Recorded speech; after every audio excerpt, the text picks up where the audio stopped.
everybody. Can I get your attention, please? We're going to turn it down a little bit.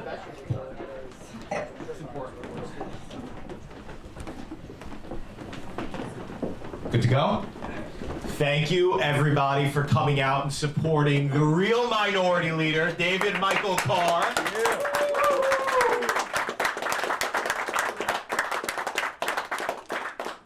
David Carr has been a real friend to this club.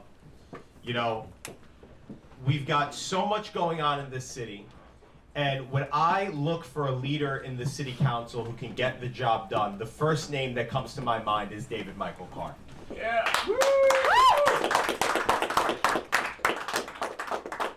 And for a brief second there, we had greatness, and he was our minority leader. But because of the acts of, you know, we'll keep it at that. The left-wing city council speaker denied us the opportunity of having a real MAGA minority leader in the city council. But you know what? We're here today to celebrate that moment of greatness and hopefully years of greatness down the line with our friend, David Michael Carr. Thank you so much for that warm introduction. Thank you to everybody for coming out tonight. I mean, on a Monday night, what could be a better statement of the strength of the New York Young Republican Club than everybody coming together to talk about the issues confronting our city and our country. So kudos to all of you and all the work that you guys are doing every year. I also want to thank Gavin and the other leadership of the club for all of their support, all of the work they do for me and for Republicans all over this city and this country. You guys are literally saving New York City, and you're doing it by really having contributed to saving the country first. Amen. Because you guys went out there and did the hard work, particularly out in Pennsylvania, right, which are must-win counties and a must-win state for our 45th and now 47th president, Donald J. Trump. And we put him and his administration back where they belong, back in the White House in Washington, D.C.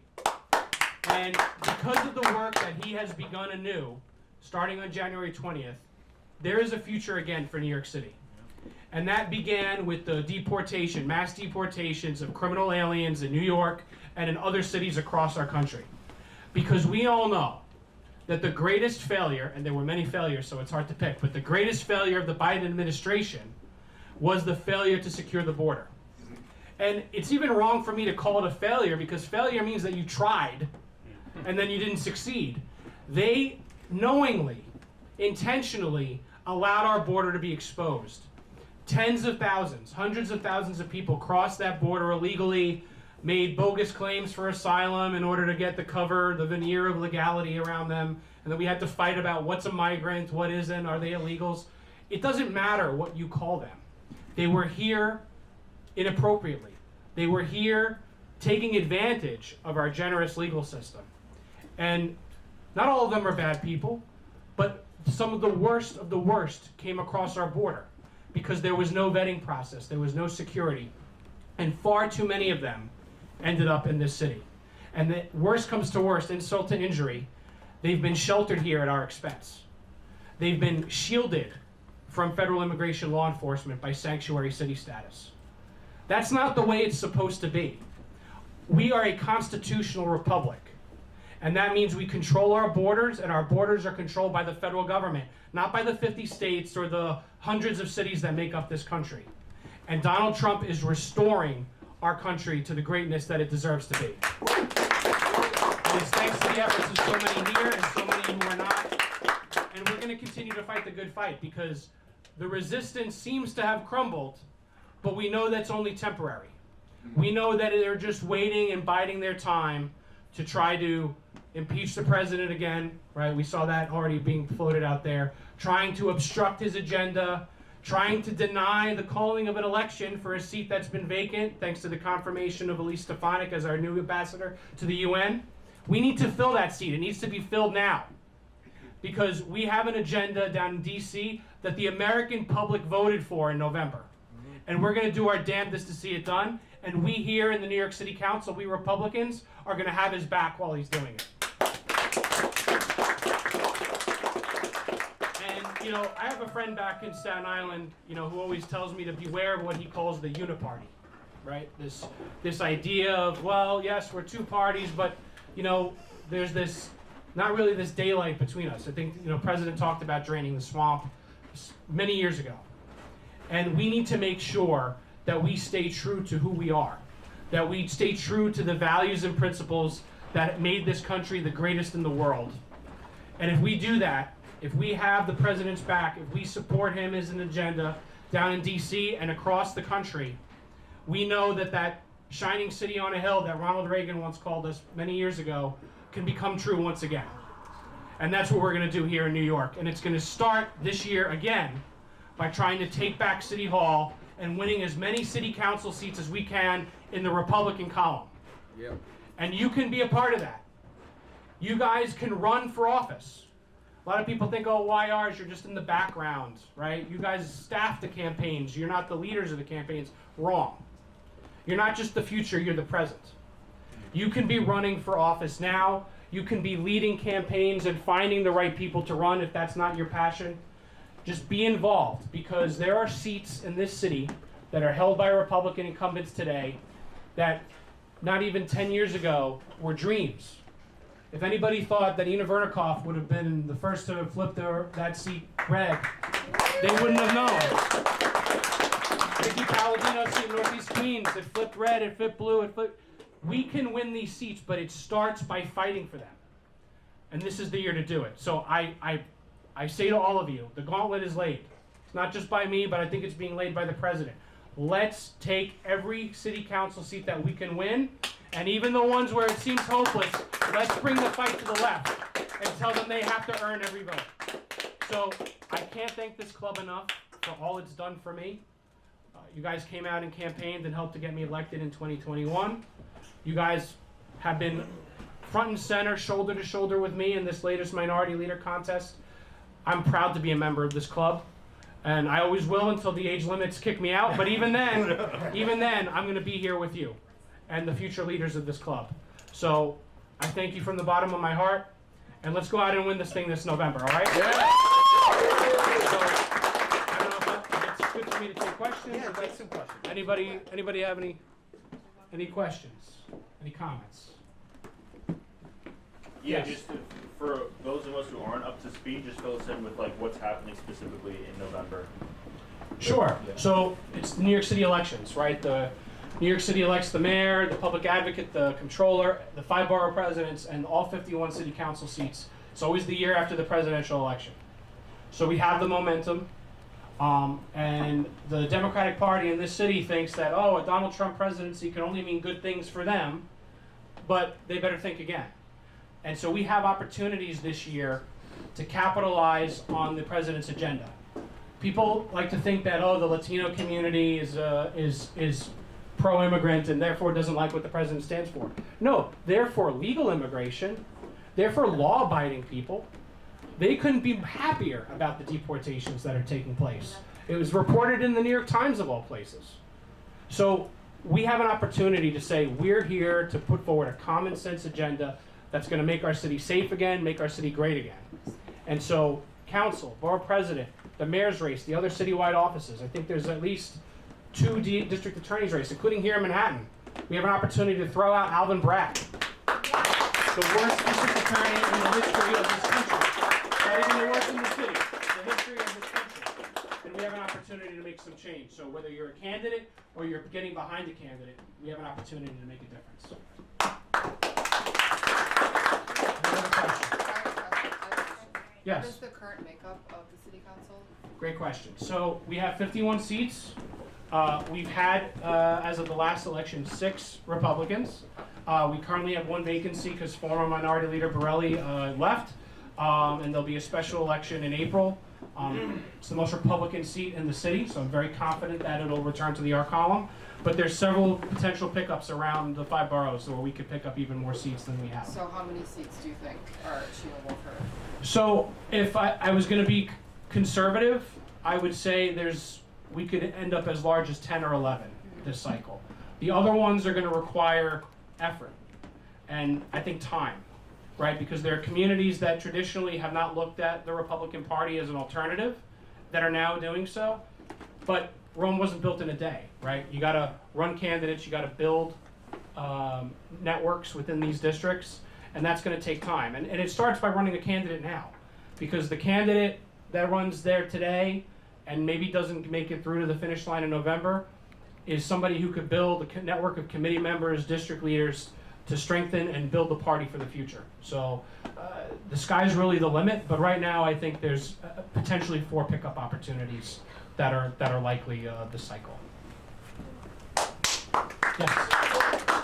I'm the first Republican to run in my district ever. How do you begin to break down that barrier that everybody just straight votes Democrat, they've only known to vote Democrat? How do you begin to break that down to people who are just scared of the Republican Party? So the most important thing you can do is knock on their door, right? And sometimes it's hard, right? Because you got buildings, do they have buzzers? You know, how are you going to get in there? So you got to build a network with these big buildings. They used to call them big building captains, right? So you need a team of people around you. So the first thing is you, the candidate, showing up and demystifying the notion of what a Republican is. My grandmother's, 93 years young, and she told me she didn't meet a Republican until she was like 25 years old. Because back then, all the Italians were Democrats. And I said, so you got to just kind of break the ice, right? And then when people see you, the next thing they want to know is, are there people around you, right? Because strength in numbers, right? So always be seen with the team. That's going to make people realize that this isn't just some lone guy in the neighborhood, talking about his vision. There's a movement. People want to be a part of things. So you just always got to be building your brand, building your team, and you got to be doing it now, right? The old way of doing things was, general election starts in September because the primaries used to be in September. You don't have to do anything until the fall. No, you got to be knocking and building those bridges now, because the Democrats right now are probably going to spend a lot of time fighting in their primaries until June. This is your opportunity to kind of cut through the garbage and just talk about what the community needs. So that's my advice: is start early and build your team, build your network. So by the time the fall comes, there's already people talking about you, and they're talking about you and what you have to offer, not just the label that your party happens to be. Any other questions? Yes, Troy. What's up, and talk about the opportunity. You mentioned there's opportunity for seats. I think the greatest unspoken opportunity is the fact that our turnout is very, very low. Yeah. So any activity that anyone does, whether the candidate or staff helping someone out, if they get a lot of new people that don't regularly vote in city elections, you never know what could happen in some of these seats. No, it's a great point, and I think what the president has done, particularly in this latest cycle, is a case in point, right? You win, and you win unexpectedly in places you didn't do well in before, when you go to the voter who normally just stays home, right? The voter that doesn't think anyone traditionally speaks to them and their needs. So it's absolutely crucial that you be taking the fight to places where nobody expects you to be, and you can absolutely turn some heads by doing so. People right now, they're in a state of de-alignment in this city, right? They're looking for somebody to grab them and bring them into a new tent. So I think even though I'm being very conservative when I say 4 pickups maybe at most, but you can really surprise people, and then that gives us momentum for the future. So that's a great question. I'll ask a question. Yes, Taylor. Fellow Staten Islander. Yep. I can say I'm born and raised from Staten Island. I've lived there my entire life, and I can tell you one of the things that I've noticed over the past 4 years is you're very involved with charity. And I've noticed some of the great things that you do for like Toys for Tots, Tunnels to Towers. You were in the Columbus Day Parade. Yep. I was there, so I saw you. So I guess to kind of add on to that, for new people, right? Maybe I know you're running for city council, which congratulations. For someone who's thinking about running for city council, those inspiring things that you do, what would you say to them to kind of get them excited to run for, say, city council or council committee? Because it's those little seats that, believe it or not, matter. You need a foundation to build your skyscraper, right? Yeah. So what would you so what would you say to them to want to be a part of that foundation to help, make our, we're red, but we got to get everybody else red.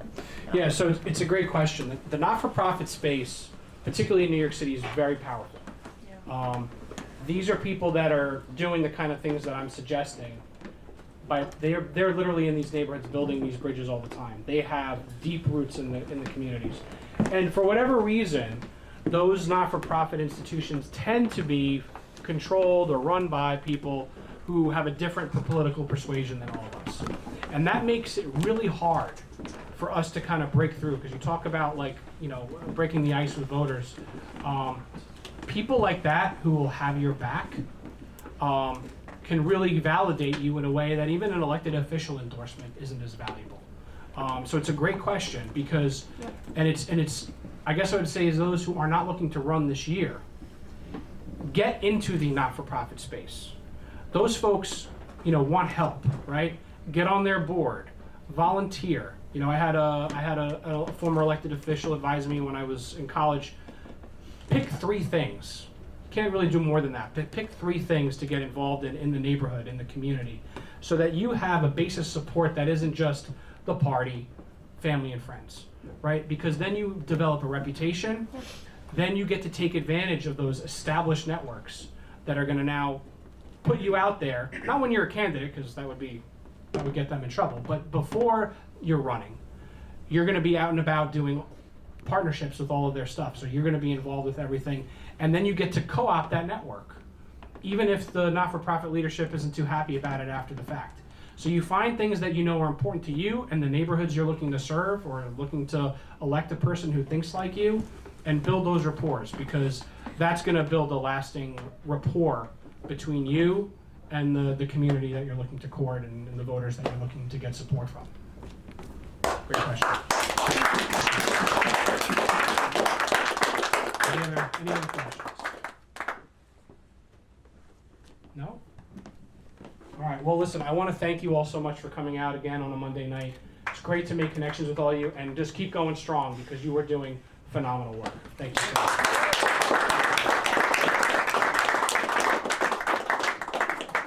Thank you guys for coming out. Let's give one more round of applause for the real minority leader, David Michael Carr. Grab a drink, enjoy, guys.